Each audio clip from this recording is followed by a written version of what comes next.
besides it. Let's see you pop it up.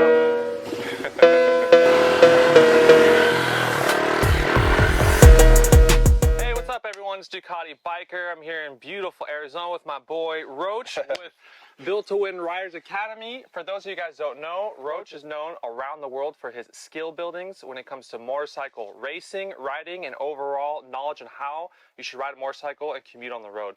We are here today because he's going to give me a special lesson on one of my favorite skills and techniques, which is how to wheelie a motorcycle.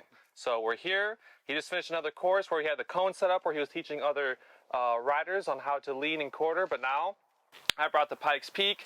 He has his two pit bikes here, and he's going to give us the full scoop on how to properly wheelie a motorcycle in a safe environment, and also how you could translate that to your actual bike. Let's do it. Let's show me a few things. Right, let's rock and roll.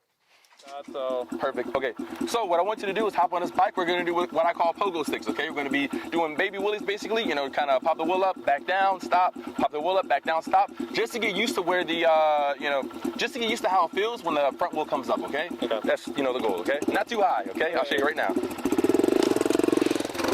All right? all right. So, Let's try that. good, you're in neutral, kick it down to first gear, try it out.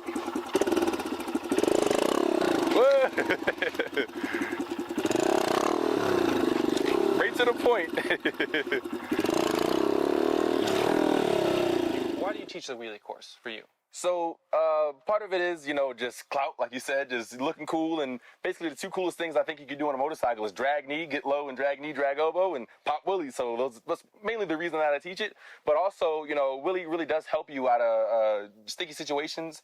You know, let's say you're at the racetrack and come out of turn and your wheel goes up in the air and, you know, you're not used to wheeling. So you just keep the gas, you get scared and tense up and you loop out or anything, you know, it gets you comfortable with the wheel, you know, coming up off the ground, basically, you know. That's also another really important part of it, you know. But wheeling is just a beautiful thing, you know, because first off, you know, riding with two wheels is a little dangerous, a little sketchy, a little dicey, you know, but one wheel is, you know, it's a beautiful thing it is, you know. It's a really good feeling to have, to be comfortable on one wheel on a bike and just, you know, ride out that wheelie, you know. It's a really great feeling.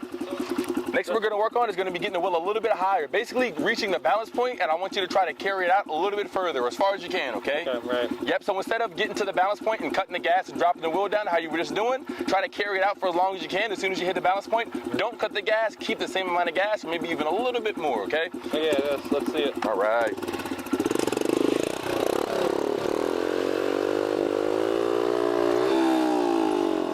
All right, that was pretty cool. Foot dragging. That's your goal. All right, all right.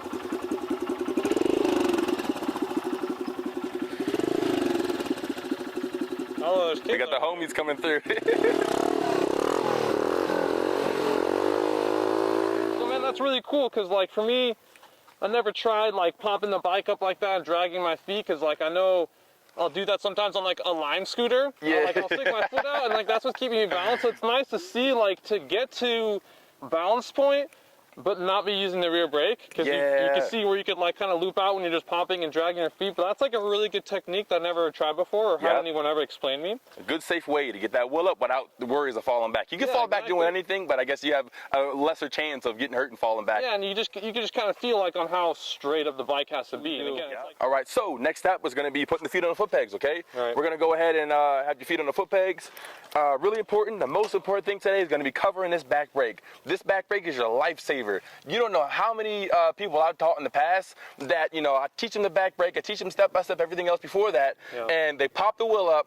They know all they have to do when they go too far back is push the back brake, and they take their feet off instead and get scared and they fall back on the back. Well, for me, like every time I like to do wheelie, I put my foot over the rear brake, but then my foot like I have it like duck foot, like it just like or like not covered for some reason. It's bizarre. It's like a mental thing. Yep. Now a good technique that I use that I recommend everybody else use is when I'm in the wheelie, what I'll do before I pop the wheel up, I'll push the back brake a couple times, you know, kind of 1, 2, okay, the back brake's there, it works still, and my foot is hovering over top of it, because sometimes, you know, even I make the mistake sometimes every once in a while of you pop the wheel up and you forget, oh, my foot's not over the back brake, and then, you know, you save it, you know, or sometimes, you know, you crash, but it happens, it's part of wheeling, you know? Want to prime it almost a little bit to make sure it's there. And also to know that your foot's covering the rear brake, so The most important part of the wheelie is that back brake, you know? What about the, like, if you grab the clutch in midair? I mean, does that work as a back brake too? You can, no, now the clutch, when you grab it in, it disengages all power to the engine. So holding the clutch in when you're wheeling does you actually a disservice, you know? It doesn't help the back wheel come back. It doesn't help the front wheel come back down. You're better off cutting the gas. If you have no, you know, ability to use the back brake, you're better off cutting the gas and letting the engine brake and do its job to let the front wheel down, you know? Now, if you're going too far, then, you know, it's too far gone, you're going to crash anyway. But, you know, cutting the gas can sometimes save it. I've seen a lot of guys, especially on bigger bikes that have, you know, especially on bigger bikes that have more engine, what do you call it? Daggone it, what's it called? Engine braking. Yeah, especially on bigger bikes that have more engine braking, like a 250 or a 450. Then you cut the gas, and it'll almost act like a back brake, you know?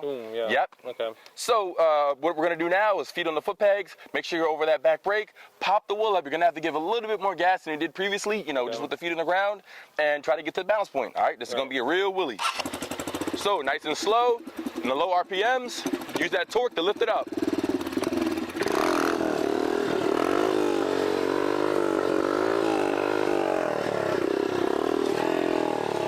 Right. You want to stay right there in that balance point.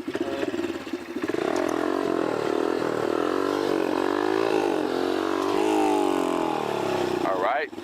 So that's going to be your goal, okay? Yeah. Try to carry it out for as long as you can. Most important is pulling it up directly to the balance point and try to hold it there, okay? All right. Worst case scenario, you know you got that back brake right there to help you. Yeah. You prime that thing a little bit. And then are you pulling up at all, right? Now, somewhat, okay? I time it, you know, in first gear, you have a lot of torque, so it's not necessary to pull up too much. Yeah. You know, when you're in the higher gears, like on this bike, when I pop the wheel up to the second or third gear, you gotta get it, like pull up like a madman, okay? Yeah. But in first gear, not so much. Yeah, most importantly, yep, so when you pop the clutch, the bike's gonna automatically kind of like, you know, pull forward. You're gonna let the bike pull forward and pull you back, if that makes sense. Yeah. So where the bike puts you at, you kind of just stay lean back, if that makes sense. Here, do a wheelie. I'm gonna take a video so you can see, okay?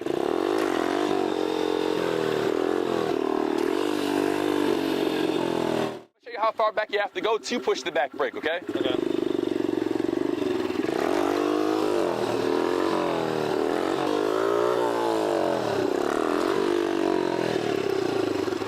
All right.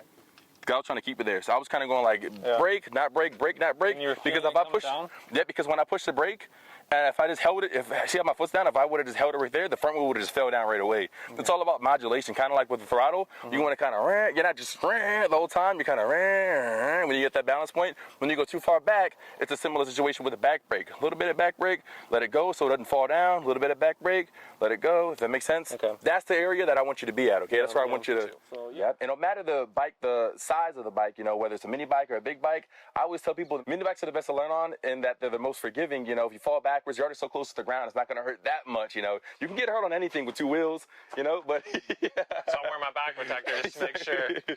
Better safe than sorry, you know. Getting out that comfort zone. There you go. Yeah, that was it. Oh, that was it, man. Right when I hit that point, it's just like, it gets all loose, so I'm like, oh, yeah, man. That's what I'm talking about, man. Yeah. That was it. That's how you should feel every time. Yeah. That was almost as far back as I went.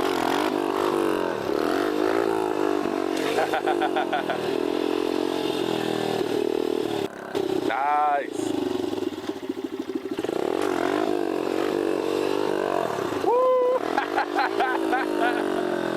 Oh, dude, I hit the rear brake though. That was it. You did it. You didn't take your foot off. Your most important foot off. Yeah, I know. You know, you you should have kept both feet on, but you did a good job not taking that important one off. Here, stop for a second. All right, this may or may not be a good idea, but we're gonna try it. All right. I want to see you do a second gear wheelie. Okay. Now, on second gear, you do have to kind of time your pull back. Okay. You're gonna have to rev it up, you know, a decent amount with the clutch held in. As you let the clutch go, you want to lean back and time it so that the clutch lets go as your arms are extended. If that makes sense. Yeah. I'll do one for you just so you can see. Let's see it. And then we'll have you try one. Like you're riding in second gear and you pop in second gear. Is that what you're saying? Yep. You're gonna be coasting in second gear. Same thing like how we did in first. Okay. So I'll show you right now. And we're going to do it down in that direction because it's a longer stretch, okay? Okay, that way, yeah. Second gear, nice and slow, rev it up. Oh, hold on, that was a little bit too... I thought I was in first gear for a second. Cut that out. All right, I'll show you right now.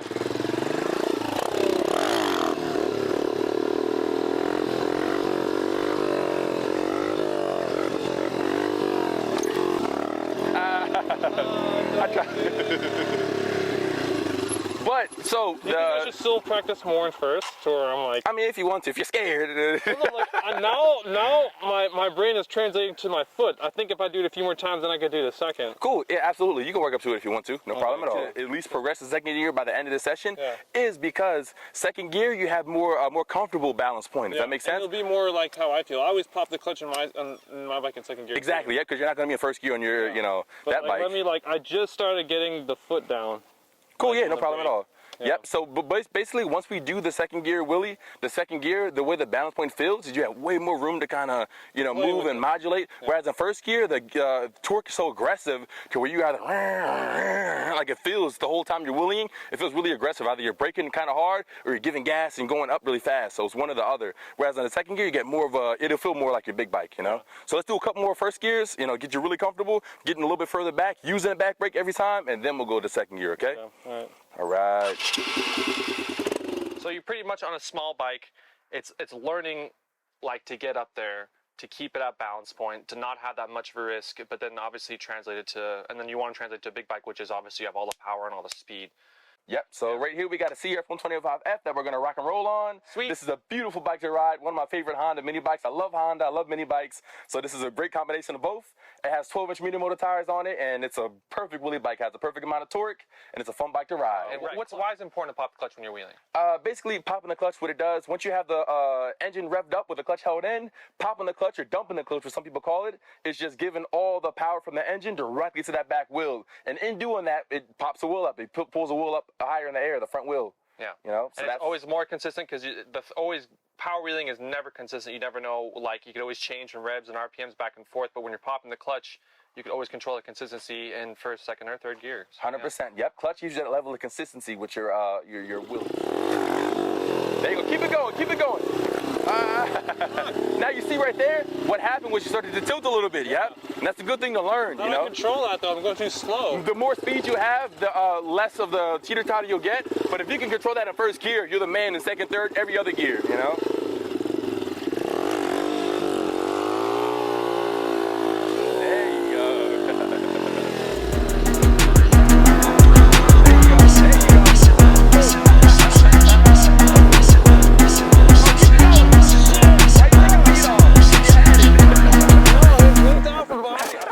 Try to explain it a little bit better so you understand a little bit better. Yeah. Basically, so listen, look, so the bike is up here and you're giving it gas, you cut the gas and the wheel starts to go down, then that's what you're doing. You start to give gas right when that happens. But but the problem is you're chasing it out or the wheel just falls down. What I want you to do, what you gotta do on these small bikes is you wanna pop it up, you're right there, you cut the gas. I know, because I just cut the gas, the bike's gonna wanna fall down, so I'm gonna give it gas before it even begins to lower. It may lower a little bit, but as it's lowering, I'm already on the gas. Does that make sense? Yeah. That's what's going to keep you, stretching it out. For me, I'm going right and left now. I feel like I'm able to get it up. I'm just falling right or left. Just make sure you pull it up even. You don't want to be leaning on this side or leaning on that side. Even the slightest, you lift this bike up and you turn the wheel a little bit, the bike's going to lean to that side. So keep everything straight, okay? But relax. You got to relax your body when you're in the wheelie, okay? Most important for you, forget everything else. Give gas earlier, all right? And you're going to carry it out. I promise you can carry it out. You got it. Gas. Gas. There you go. Higher. Yeah, I'm tired. Dope, man. I get the sensation though. I get the feeling. So yeah. I think next time when starting off with just the first gear and second gear, I'll get there. But the mini bikes, if you can learn how to wheelie or get to the point where you're at that balance point and you can keep it and hold it out for a long time on a mini bike with not so much power. You get on a big bike, obviously it's more power, so it's a little bit more intimidating. But if you can, understand that, once you get that wheel up, you just hold it out. Big bike's much easier to wheelie than a small bike is. Yeah. Typically, when you go from a small bike to a big bike, it's easier once you get over the fact of the, the power. That was a good one. That's how it should feel. Yeah, I hit the rear. Yeah. Nice, man. That was it. That was it. Yeah, I just need more practice. I could get so carried away. Yeah, hey, that's how you're supposed to be, man, when you practice. Yeah, that's cool. Repetition till you get it perfect. Awesome. Nice. You did great, Joe. Yeah. Hey, well, I think that wraps it up for the day. We spent a few hours out here. Bro, thanks so much. Obviously, as you guys could see, I've gone to the point where I was just on my feet. We're popping the clutch. He gave me explicit directions where if you guys want more explicit directions, you can always write or email Roach at his website, which is Built to Win Riders Academy. He'll give you some more explanations, but we're gonna take this video series even to the next level where obviously, as you guys can see, I still have some more learning to do. That was just my second there in second gear popping the clutch, but I'm still obviously needing to find the balance point. So I think in our next videos, we're gonna see how far I can progress with Roach to where I could be a pro like him. We'll have him tap dancing on the seat in no time. Exactly, I'll be both feet on the seat doing stand-up wheelies, but that's really cool, man. But yeah, awesome either way. Yes, sir. Thanks for coming again, out, man. Yeah, for sure. If you guys like this video, hit the subscribe button, stay tuned. We're gonna post on both our socials. And to be honest, this is just like the most safest and most skillful way properly learning how to ride a bike with someone like this. On bikes like this in a safe area like this. So with that being said, stay tuned and we'll see you next time. Peace out. Yeah.